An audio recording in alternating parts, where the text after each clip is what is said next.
Sir, I am Srinivas from Enadu, sir. Sir ఇప్పుడు మీరు సుదీర్ఘంగా చెప్పారు, ఆర్థిక పరిస్థితి గురించి చెప్పారు. మీరు చెప్పిన దాని ప్రకారం రిజర్వ్ బ్యాంక్ లెక్కల ప్రకారం చూస్తే 26,300 కోట్ల రూపాయలు లోన్స్ రీపే చేశాం లాస్ట్ 4 months అని చెప్పారు మీరు. దీనికి ఇదే 4 months లో మీరు ఆల్మోస్ట్ 17,000 కోట్లు అప్పులు కూడా తీసుకున్నారు. ప్యారలల్ గా 3,000 కోట్లు పవర్ సబ్సిడీ ఇచ్చామన్నారు, 1,000 కోట్లు ఆర్టీసీ కట్టామని చెప్పారు. ఈ టోటల్ ఎపిసోడ్ 4 నెలల్లో మీరు తెచ్చిన 17,000 కోట్ల అప్పులు, తిరిగి కట్టిన 26,000 కోట్ల అప్పులు, ప్లస్ మీరు ఇచ్చిన సబ్సిడీస్ ఆల్మోస్ట్ ఒక 6,000-7,000 కోట్లు చెప్పారు. మరి ఈ తెలంగాణ కేసీఆర్ గవర్నమెంట్ 7 లక్షల కోట్లు అప్పులు చేసిపోయింది, మీరు రీపే చేస్తున్నారు. ఇన్ని వేల కోట్లు అప్పులు చేస్తున్నారు. మరి ప్యారలల్ గా స్టేట్ ఇన్కమ్ పెరగడానికి కాంగ్రెస్ గవర్నమెంట్ లాస్ట్ 4 months లో ఉన్న ఇన్కమ్ కంటే ఎక్స్ట్రా పెరగడానికి ఒక 1,000 కోట్లు, కనీసం ఒక 2,000 కోట్ల ఇన్కమ్ పెరగడానికి ఏం చేసినట్టు సబ్సిడీస్ ఇస్తున్నారు, ఉదారంగా పాత అప్పులు కడుతున్నారు, మళ్ళీ అప్పులు చేస్తున్నారు. సైకిల్ యథావిధిగా నడుస్తుంది తప్ప కాంగ్రెస్ గవర్నమెంట్ కొత్తగా ఇన్కమ్ పెరగడానికి ఏం చేసింది? ఒక 1,000 కోట్లు, 2,000 కోట్లు, 3,000 కోట్ల అప్పులు ఇన్కమ్ ఎట్లా పెంచారు? పెంచడానికి ఏం చేశారు అసలు?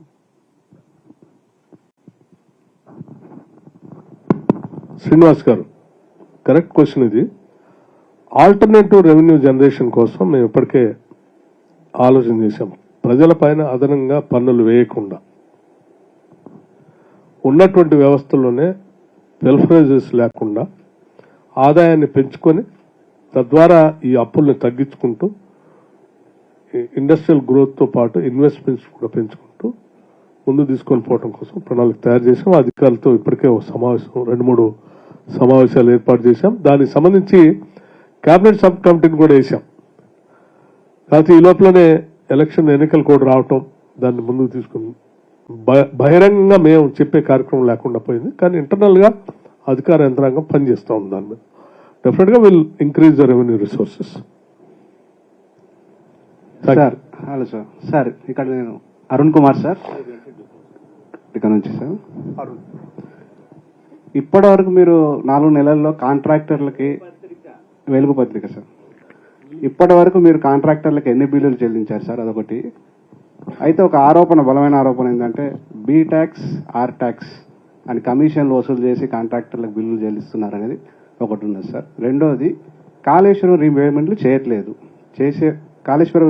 చేయట్లేదు. ఆర్ఈసీ నుంచి నోటీసులు వచ్చాయి. చేసే ఉద్దేశం గవర్నమెంట్కి ఉందా లేదా? దీని మీద ఎట్లా? బిల్లులకు సంబంధించి మేము రాగానే ముందుగా అసలు 5 లక్షలు 10 లక్షలు ఉన్నటువంటి కాంట్రాక్టులు చిన్న వాళ్ళు ఎంతమంది ఉన్నారో చూసి సాధ్యమైనంత వరకు వారికి చేద్దామని చెప్పి కొంత క్లియర్ చేశాం. అంటే ఈ శాలరీస్, పెన్షన్స్, స్కీమ్స్ ఇవన్నీ చేసుకుంటూ ఆ బిల్లులు కూడా చేయకపోతే చేసినటువంటి కాంట్రాక్టర్లు సూసైడ్ చేసుకునే పరిస్థితి కూడా చాలా మంది చిన్న వాళ్ళు వచ్చి చెప్తా ఉంటే వాళ్ళ బాధలు వర్ణాతీతంగా ఉన్నాయి. సరే, అవి కొన్ని చేసుకుంటూ ఉన్న వనరులకు అనుగుణంగా రేషియో ప్రకారం క్లియర్ చేసుకుంటూ పోతా ఉన్నాం. పెద్దగా చేయలేదు, కొన్ని చేసుకుంటూ పోతా ఉన్నాం. ఇక మీరన్న ఆర్ ట్యాక్స్, బి ట్యాక్స్ అని మాట్లాడుతున్నటువంటి వాళ్ళకి నేను ఒకటే సమాధానం చెప్పదలుచుకున్నాను. నాలాంటి వాళ్ళు డిప్యూటీ చీఫ్ మినిస్టర్గా, ఫైనాన్స్ మినిస్టర్గా ఉండి రాష్ట్రాన్ని చక్కదిద్ది ఈ సమాజానికి ఏదో చేయాలన్నటువంటి ఒక తపంతో పనిచేస్తూ ఉన్నాం. సో ఇలా చేసే వాళ్ళని డీఫేమ్ చేసి ఇటువంటి నిరాధారమైనటువంటి ఆరోపణలు అలా గుడ్డగాల్చి మేదేసి చేసి డిమోరలైజ్ చేసి మళ్ళీ ఇటువంటి వాళ్ళు రాకుండా ఉండాలని చేసే ఒక కుట్రపూరితమైన కొన్ని రాజకీయ శక్తులు చేసే ప్రచారం తప్ప అది వాస్తవం కాదు.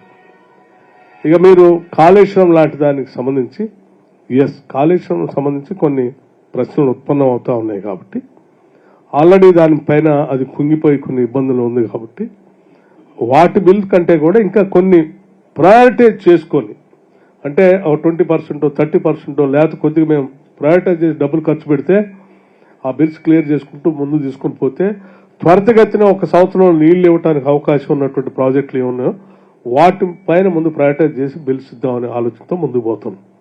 సో ఫైనల్గా అల్టిమేట్ మోటో ఈజ్, ఉదాహరణకి మీకు కృష్ణానదిలో ఉన్నటువంటి ఎస్ఎల్బిసి టన్నల్, ఎప్పుడు మొదలు పెట్టారండి? ఎస్ఎల్బిసి టన్నెల్ పూర్తి చేసుకుంటే గ్రావిటీ ద్వారా నల్గొండ రంగారెడ్డి జిల్లాలకి అదే మహబూబ్నగర్ జిల్లాకి అద్భుతంగా నీళ్లు పారుతాయని ఆలోచనలో ఉన్నారు. 10 ఏళ్ళు 1 కిలోమీటర్ కూడా తవ్వలే. అప్పటికే 32 కిలోమీటర్లు ఆనాటి కాంగ్రెస్ ప్రభుత్వాలు కంప్లీట్ చేస్తే ఉన్న 10 కిలోమీటర్లు 10 ఏళ్లలో కంప్లీట్ చేస్తుంటే అద్భుతంగా పారి వదిలేసి గాలికి వదిలేసి వెళ్ళిపోయారు. అట్లా పెట్టి అట్లాగే డిండి ప్రాజెక్టు, అట్లాగే నక్కలగండి, అట్లాగే రేపొద్దున మేము పాలమూరు రంగారెడ్డి సంబంధించి కూడా, అట్లాగే జోరాల అక్కడి నుంచి తీసుకున్న లిఫ్ట్ ఇరిగేషన్ కానీ వీటిని ప్రయారిటైజ్ చేసుకుంటే త్వరగా నీళ్ళు ఇవ్వడానికి అవకాశం ఉంటుంది అనేది ఒకటి. అట్లాగే ఆ పైన గ్రావిటీతో నీళ్ళు ఇవ్వడానికి తుమ్మడిహట్టి దగ్గర 152 మీటర్స్ పైన తెలంగాణకి అందుబాటులో ఉన్నటువంటి హైయెస్ట్ పాయింట్ అది నదుల దగ్గర, నదుల పైన. అటువంటి హైయెస్ట్ పాయింట్ దగ్గర డ్యామ్ కట్టుకొని బ్యారేజ్ కట్టుకొని నీళ్లు తెచ్చుకుంటే గ్రావిటీతో శ్రీపాద ఎల్లంపల్లి వరకు నీళ్లు తీసుకొని వచ్చి అక్కడ నుంచి కాకతీయ కెనాల్లోకో లేదా మిడ్ బానర్లోకి నీళ్లు వేసుకుంటే చక్కగా నీళ్లు బారే. మొదట 3 సంవత్సరాల్లోనే సంవత్సరానికి 10,000 కోట్లు ఖర్చు పెట్టినా 30,000 కోట్లతో కంప్లీట్ అయిపోయాయి.